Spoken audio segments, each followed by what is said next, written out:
Jordan Clarkson ends the triple-double drought finally, and 4 C's have turned the Utah Jazz season completely around in stunning fashion. It's all next on Locked On Jazz.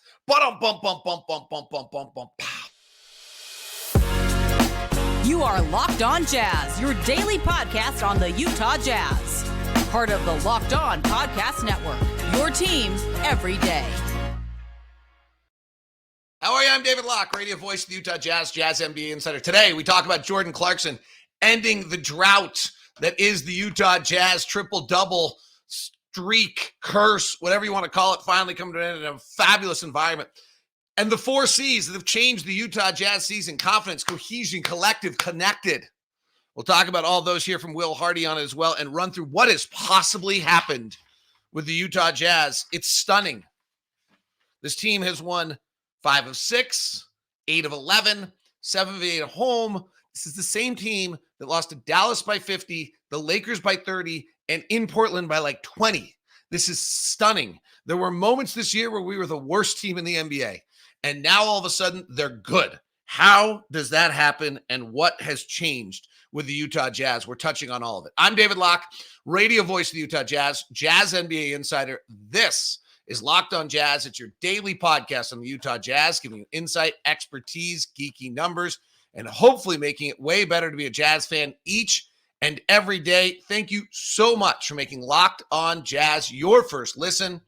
Thank you to the everydayers that are out there that join us each and every day. Love it when I'm in the arena and one of you says, "Hey, Locke, everydayer." Try to stop, say hi every time. Don't always get to, but try to.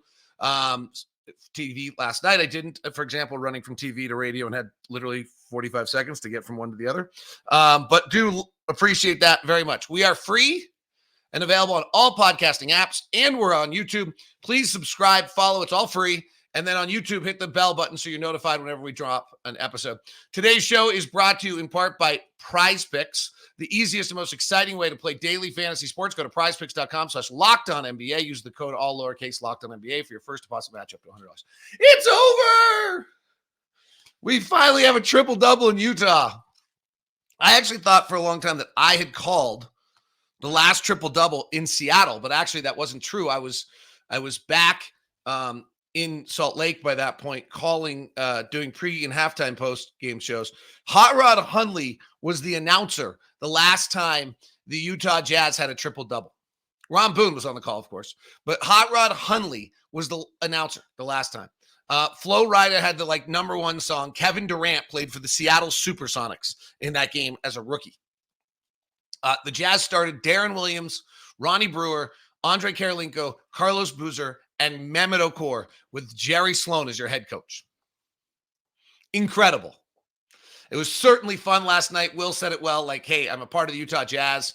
We got to get it done. I understood the importance. I certainly didn't want anyone getting hurt, but I understood what was going on, and it finally came to an end. And it's, as everyone has said, it's super appropriate that Jordan Clarkson was the one that ended the triple-double drought. Longest tenured, kind of probably been through the most, become kind of, the personality of the organization. It's very important to Ryan Smith and this ownership group. So awfully great that he got to do that. The bigger picture to me is what has possibly happened here. This basketball team was not good. Let's just be really clear about it. There was a stretch there where I thought we were every bit the San Antonio Spurs, the Detroit Pistons, the Washington Wizards, and the Charlotte Hornets.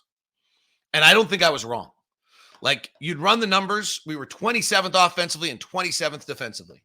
You'd run what our SRS is on Basketball Reference, and we were 27th in the league. You'd run everything, and our point guards were the 2 worst pick-and-roll point guards in the NBA. Our offense was 30th in half-court offense and 30th in half-court defense. It was brutal.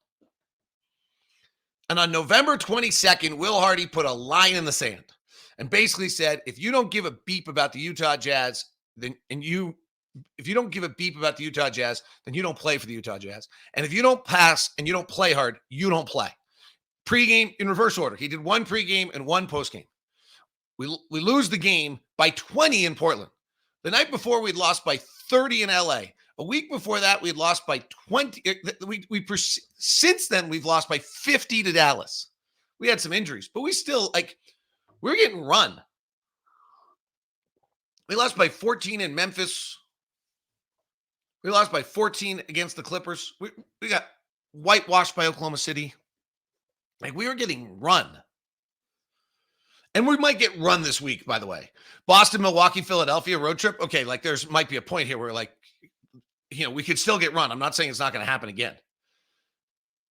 And since then, we've won 8 of 11, 5 of 6, and 7 of 8 at home. The 7 of 8 at home is super interesting. The altitude is such an advantage. We really may never be able to lose a lot at home. And we play well here, and the crowd's awesome, and the environment's incredible. That just might be a signature. The 8 of 11, I just didn't see coming. I'm going to be totally honest. I didn't see it coming at all. And I'm so impressed. At that moment, the storylines on the team were that nobody had stepped forward. That Simone might have been the one guy who had stepped forward. Since then, Walker stepped forward. Colin has stepped forward. Chris Dunn is playing better than Chris Dunn. Everyone wanted Chris Dunn to start. Chris Dunn didn't play well. He didn't come out of camp well. I thought Will Hardy said, well, he pressed. He just pressed. He pushed too hard. Then he kind of relaxed and played. Colin's been amazing. Walker's been great. Lowry's Lowry. Jordan comes back out of the injury on the bench, and if everyone else is good, then Jordan can have these kind of variable nights that are Jordan Clarkson, and it doesn't destroy us. It's crazy to watch right now. We were 4-11. We're now 15-19. So if you take it back to the line in the sand Portland game, we're 11-8 since that game. I do think there's something here where the schedule got reasonable, not soft, reasonable, and gave the Jazz some confidence. I've always believed in this. If you actually have listened to me over the 15, 20 years I've done this, one of the things I always look at when a season starts is, do you have a confidence stretch? Do you have a stretch of a season where you can get 4 out of 5 because the schedule makers gave it to you and you believe? We didn't. We had a stretch, and we actually didn't take full advantage of it, where we got New York at home, but that's a good win. New York's good. Beat Portland on the road, lost to Sacramento, beat the Nets at home, good win. Lost to a shortened Cavalier team, then got the little bit of the schedule that you wanted. We got Detroit, Toronto, and San Antonio. Detroit and San Antonio are terrible, and Toronto was a mess on the road. But we actually walked into it having won 3 of our last 5, and then that schedule came, and now suddenly we won a 5-8, and now the guys believe. So there's a level of confidence. The second one on this is I asked Will Hardy. So let's go to that. Let's go to what Will Hardy has to say, and then we'll build off that. Hopefully this works. I've had moderate to no success sharing screens and making it work this year on this broadcast, but let's try it and see if you get the audio and see if it works. Let's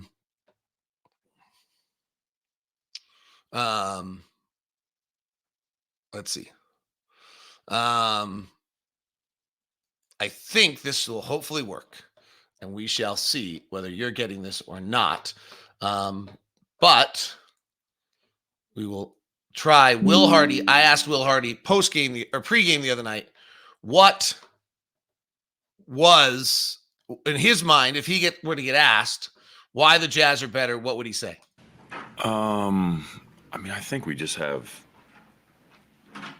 have way more connectivity as a team right now. I think everybody sort of settled into their roles. I think early in the season, it felt like we were clunky in a lot of ways. And I think that part of that was people trying to maybe do more than they need to. I think I've said this to you guys a bunch. I don't think it comes from a bad place. I think it's guys that are competitive and, they're the best basketball players in the world, and they all think they can help and save us at times. And I think everybody sort of settled into how they fit together.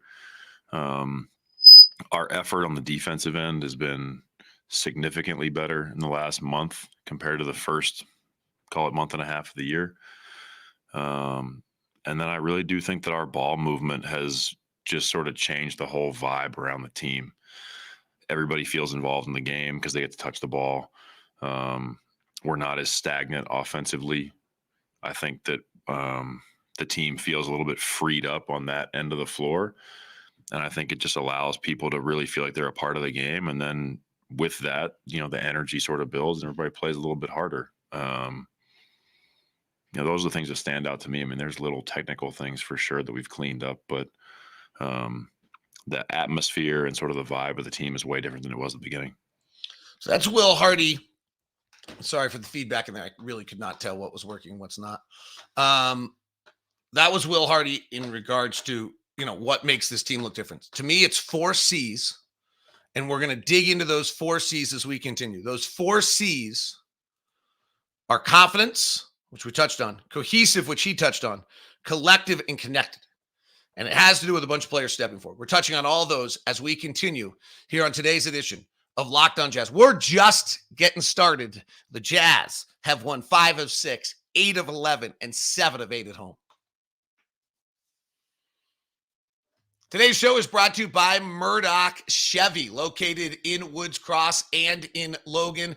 The Murdoch family's been in Utah for over 80 years. Chevy is Americana, and Murdoch Chevy's got it all for you.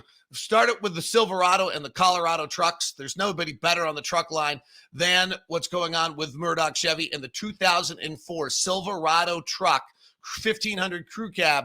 Right now is at $2,500 cash allowance back or 1.9% APR, which are great rates on the gorgeous 2024 Chevy Silverado 1500 crew cab. Plus, the SUV lineup is terrific. It kicks off with the Suburban and the Tahoe, but the Equinox has $1,000 cash back for you, and the Blazer and the Trailblazer, a beautiful lineup of cars over at Chevy. And the Murdoch family, over 80 years of making sure that Utah is served correctly with no regrets. So make sure you take advantage of all of that over at Murdoch Chevy, located in Woods Cross and in Logan.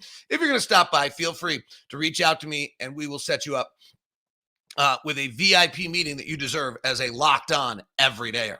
Today's show is also brought to you by FanDuel.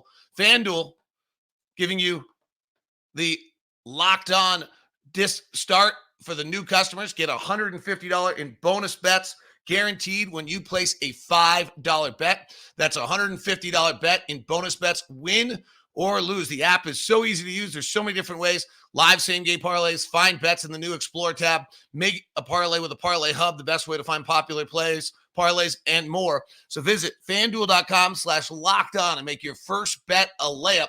FanDuel is the official partner of Locked On. FanDuel is also the official sports book of the Locked On Podcast Network. We thank FanDuel for all their support and being our official sports book. By the way, tonight, they suggested popular same-game parlay. Tobias Harris plus 15, Kobe White plus 20, DeMar DeRozan plus 25, and Joel Embiid to score 30. He is just on another planet. 76ers are 10.5-point favorite in that one. Great game tonight.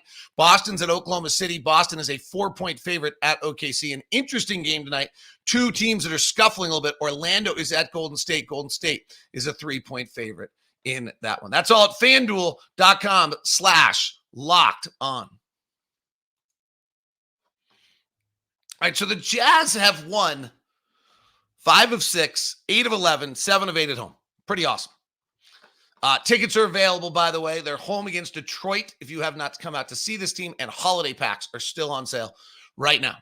By the way, Locked On has launched the first ever 24/7 national sports channel on YouTube. It's called Locked On Sports Today. Check it out. Subscribe, follow it, catch all the latest news. Mondays are great.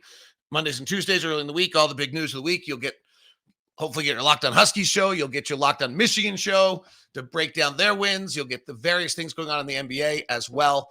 I don't know if Jordan Clarkson's triple-double creates as a national story the way it does for us, but all there for you on Locked On Sports Today. It's also on Amazon Fire, by the way. If you have an Amazon Fire Stick, it's up and available for you there, so grab it. All right, so the confidence I talked about, I thought the schedule got reasonable, but frankly, the schedule got reasonable earlier this year when we played Chicago and lost by 17. Indiana lost by 16 and then played Memphis and Portland back-to-back and got wins. Like, we just didn't piece that together. We had chances earlier this year to do this and didn't piece it together. We played Portland or New Orleans at home, Memphis.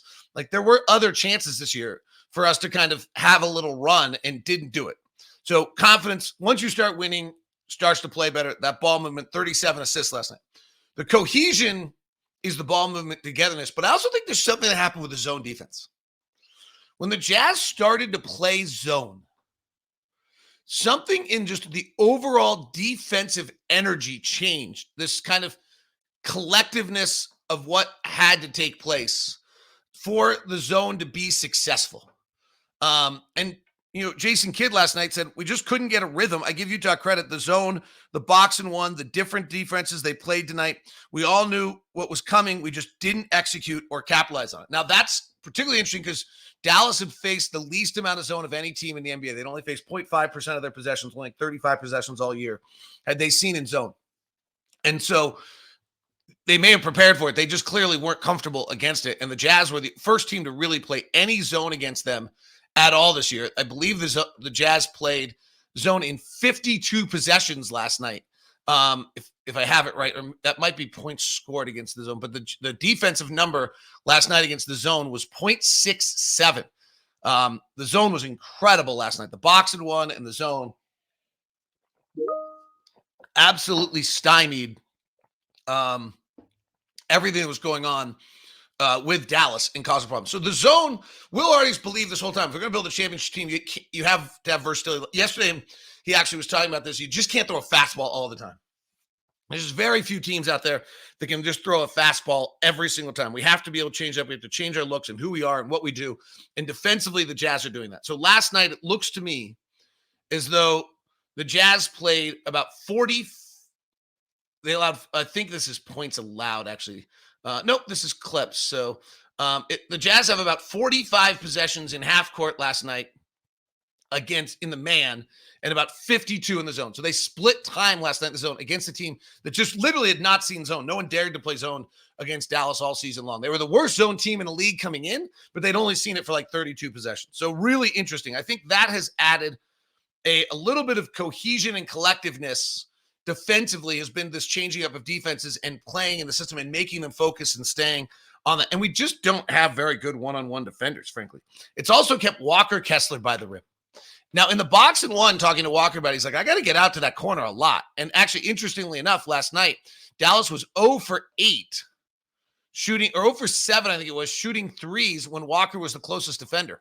So Walker going out on a three-point shooter is actually a pretty interesting kind of aspect of things. It's not a bad deal for the Jazz. Last night, Walker, they were 6 of 11 when Walker was at the rim last night. In the last 10 games, Walker's become one of the best rim defender, is the best rim defender in the NBA. In the last 10 games, Walker's defending 7 shots a night within 6 feet, and teams are shooting 19 percentage points below league average. That's the best of anyone who defends at least 5 shots a game. If you take the players that defend 5 shots a game or more, deciding that that's actually, you can go decide. That's 91 players. Seems like that's an adequate amount. Actually, I think I did 6. Yeah. Well, 5 a game. Walker's number 1 at 19.2. Paulo Banchero is actually second at 18.8, which is really an interesting number. For the season, Walker's now the number 1 guy in the NBA as well. Oh, Rudy got him last night. Rudy moved ahead of him last night. 14.6 to Rudy, Walker 14.4. So they've been going back and forth. But the zone is allowing Walker to stay close to the rim. 9 straight games has Walker had a positive plus-minus. And some of the numbers on what Walker's doing are great. Now, he's not starting. He's coming off the bench, and maybe this is getting him into games better. And there's a lot of rotation things that have happened here too, right? Colin Sexton moving into the starting lineup has made us less dependent on Jordan. Jordan was great last night, but Jordan's been all over the map, and Jordan's open to the season was maybe one of the single most inefficient players in the NBA. What's always been brilliant about Jordan when he was on this team has been that when Jordan goes, we win, and when Jordan doesn't go, then hopefully somebody else picks it up. And when you had Donovan and you had Bojan and you had Mike, but what was happening is we were completely dependent on Jordan. And when we're completely dependent on Jordan, if Jordan didn't go, we didn't win. Well, Jordan doesn't go every night. Like, that's just not his game. Like, the flamethrower sometimes has fuel and sometimes doesn't. And in wins this year, Jordan's shooting 47% and 37% from three. In losses, he's shooting 36% and 22% from three. And he's been on the court for 9 wins and 15 losses. So what we've now done with Colin Sexton starting and the level of consistency that Colin's playing with and the efficiency that Colin's playing with, Jordan comes off the bench. And now if Jordan gets it rolling, oh goodness. Like, this is, you go back to the days of Jordan playing under Quinn in, our best years, either 21, 22 or 2021. When Jordan got off, we won. Like, you didn't lose a game if Jordan was good. And right now, maybe we can rebuild that a little bit. Because that's a better way for the Jazz to play than be relying on Jordan to get going. But if you go back to when we were under Quinn, when Jordan scored 20, I believe there was a year, I'm kind of doing this off the top of my head, but I believe there was a year Jordan scored 24, we were 19-5. Like, if Jordan scored, we won. It might have been 18-6, right? It's something of that range. But in Jordan's off the bench years, if he scored, we won. And we kind of that's the way you want to use Jordan. Chris Dunn, Kelly, there's little pockets here that have happened. So Chris Dunn and Kelly Olynyk's time has increased. Chris Dunn has moved into the starting lineup. Chris Dunn's strengths are all coming through. He's a reluctant shooter. He's taken, 6 threes in 4 games. Like, he's just not a three-point shooter, which is such a strange thing. He doesn't pass it off by going to the free throw line. He's taking 2 free throws in 5 games. Like, he's not scored in double figures. Like, these things are not supposed to work in the modern NBA. But what Chris Dunn has done is created ball movement, created order, created cohesion, created calmness, particularly late in games when he's been on the floor. But even just to try to start games, we have not been a particularly good team starting.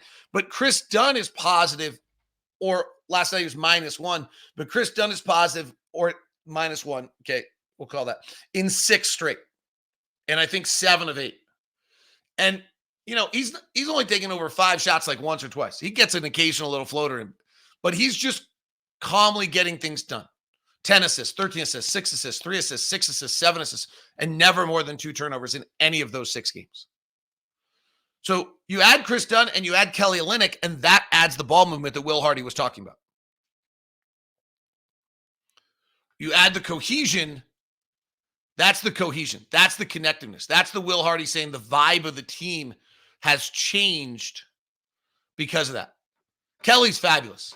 Kelly's numbers, advanced metric-wise, don't actually show. You can just see it on the floor.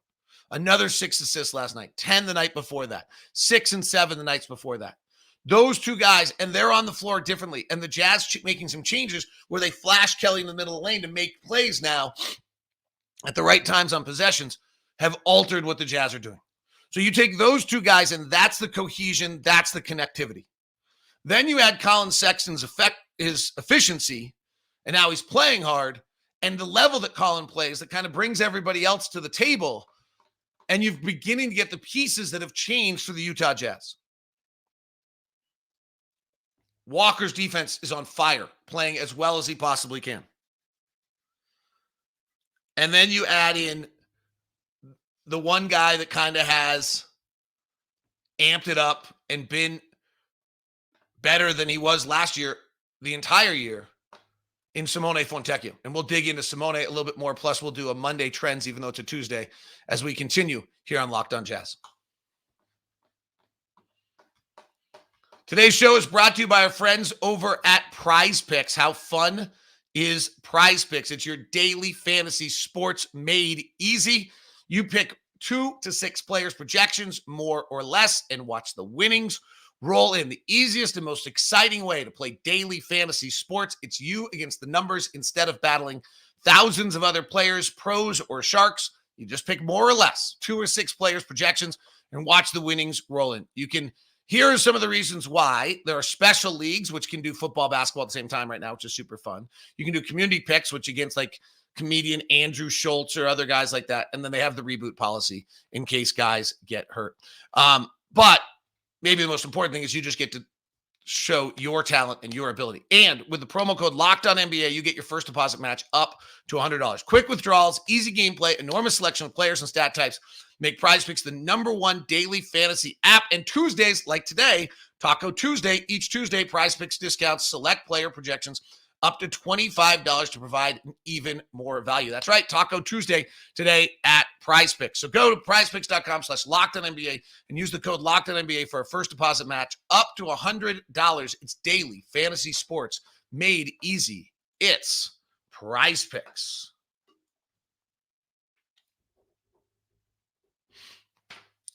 Thanks so much for making Locked On Jazz your first listen of the day. Greatly appreciate it. Tomorrow, we will start getting ready for Detroit and rolling through the rest of the week. Then we head on the road, Boston Thursday, and Philadelphia and Milwaukee. Brutal stretch. Simone Fontecchio is good. I said it earlier this year that, I want to know who the first team was that called for Simone Fontecchio. Because if you're watching the NBA and you're watching Simone, he's got it all. He's 6'8". He's big. He plays really hard. He can shoot it. He can also, because of his Italian background, he can score and play when he needs to off more than just the shot. He's not a dependent three-point shooter. Last night, he took 8 of his 16 shots as threes. It's great. That's perfect. The night before, he took 5 of 9. The night before, he took 2 of 4. Sure, 50% of his shots are threes. That's exactly what I would want out of my wing guard. But if you close out on him hard, he can actually beat you. He's grabbed 13 rebounds in 2 games because he's 6'8". He defends well, and he's just tough as hell. Got 2 steals and a block in each of the last 2 games. The guy's good. That was the one guy coming out of camp in Hawaii when I asked coaches, is anyone up their game? Is anyone playing better than you anticipated? And he was the one guy that was mentioned. He's made a huge impact on this team. He makes us longer. A big moment in this season is you go back to the Jazz playing New Orleans, which is the day after the line in the sand by Will Hardy, and Will Hardy decides he's going to start Simone Fontecchio to see if his length would do a good job against the Brandon Ingram. And since then, which was 19 games ago, we're 11-8. And Simone's averaging 12 points, 4 rebounds, 2 assists, shooting 45% from the floor and 39% from 3. Last night, the Jazz wanted to involve Luka as much defensively as they possibly could. It's something Scott Morrison told us before the game, and they told us we frankly had not done very well. And last night, they did it really well. And Simone understood it and got the job and getting him in off-ball actions. And Scott Morrison said it well. Luka's not a bad defender. He's a reluctant defender. So in other words, if you go one-on-one on Luka, he's actually going to D up. He's not going to get embarrassed. But you go make him play off-ball, he's liable to point switch and try to get out of it a little bit. And the Jazz took advantage of that a lot early. And Simone set the tone last night with the early action, field goals, and buckets. That's why I made him my star on postcast last night and what he's doing. But Simone's good. Simone is shooting it and playing the NBA game, and he's comfortable. And the thing on Simone that I just didn't know, frankly, I don't think any of you should have known either. If you go back and look at Simone's season, he plays intermittently until up to the Golden State game. He's played 16 games. He's shooting 42% from the field. He's shooting 42% from 3.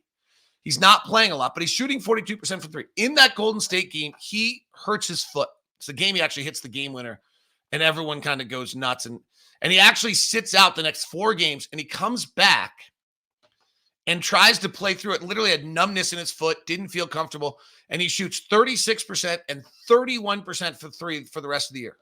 And I'm like, he's not an NBA player. He can't hit. Well, I didn't know he was injured. We talked to Simone afterwards, and the Jazz got the bone spur that was causing the problems on the foot removed after the season, rehabbed it, then he plays for the Italian team. This is Simone Fontecchio.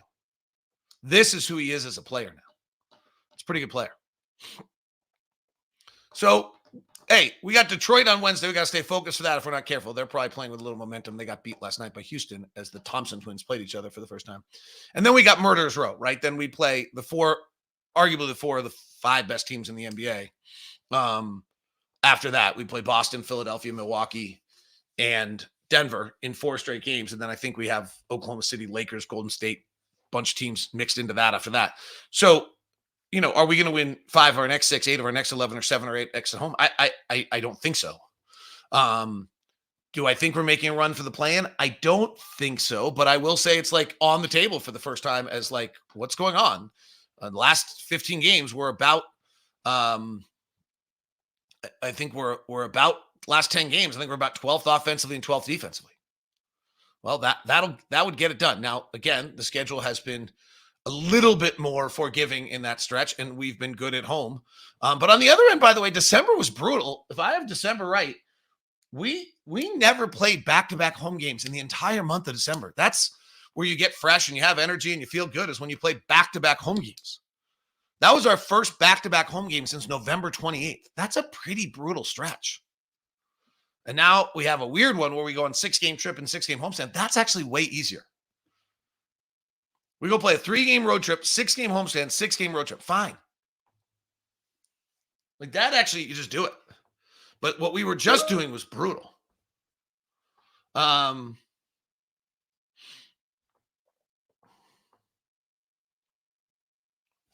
Let's run through our trends.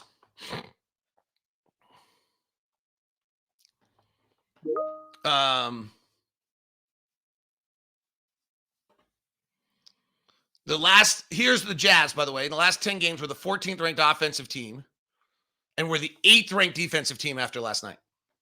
That's pretty crazy. Here are the 5 best offenses in the NBA: Boston, Milwaukee, Clippers, Oklahoma City, Pelicans, and Atlanta are the 6 offensive best teams. Charlotte, Memphis, San Antonio, Detroit, Orlando, and the Lakers are the teams that are struggling to score. 70 best defensive teams are 76ers, Pelicans, Nuggets, Thunder, and Timberwolves. Pelicans, both top 5, and Celtics. So top 6 offensive teams in the last 10 games are Boston, Milwaukee, Clippers, Thunder, Pelicans, Hawks. Top 6 defensive teams are 76ers, Pelicans, Nuggets, Thunder, Wolves, Celtics. Teams not defending: Detroit, Charlotte, Brooklyn, San Antonio, Atlanta, and New York.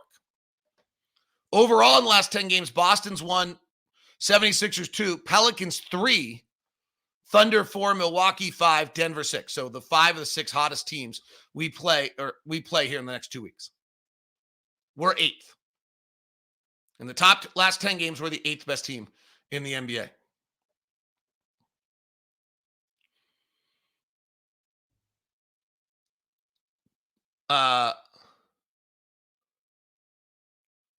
Portland, Washington, Brooklyn, Memphis, San Antonio, Detroit, and Charlotte are the teams that are struggling the most in the NBA. Portland, Washington, Brooklyn, Memphis, San Antonio, Detroit, Charlotte. No surprises, really there. The Lakers are 23rd. Dallas is 22nd, interestingly, in the last 10. Dallas is not – December was not that good to Dallas. Dallas might be a little concerned. All right, those are the trends. Let's do the last 2 weeks, and then we'll wrap this up.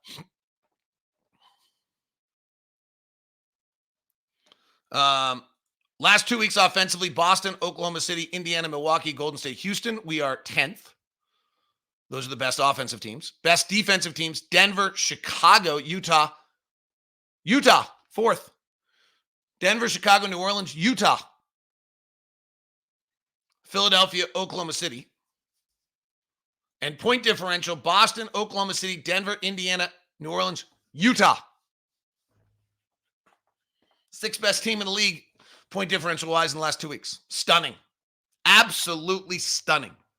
Take that in your pipe and smoke it and have fun with it today. Thanks so much for tuning in to Locked On Jazz. We now send you the first ever 24/7 national sports stream, courtesy of Locked On Podcast Network, your team every day. It's Locked On Sports Today.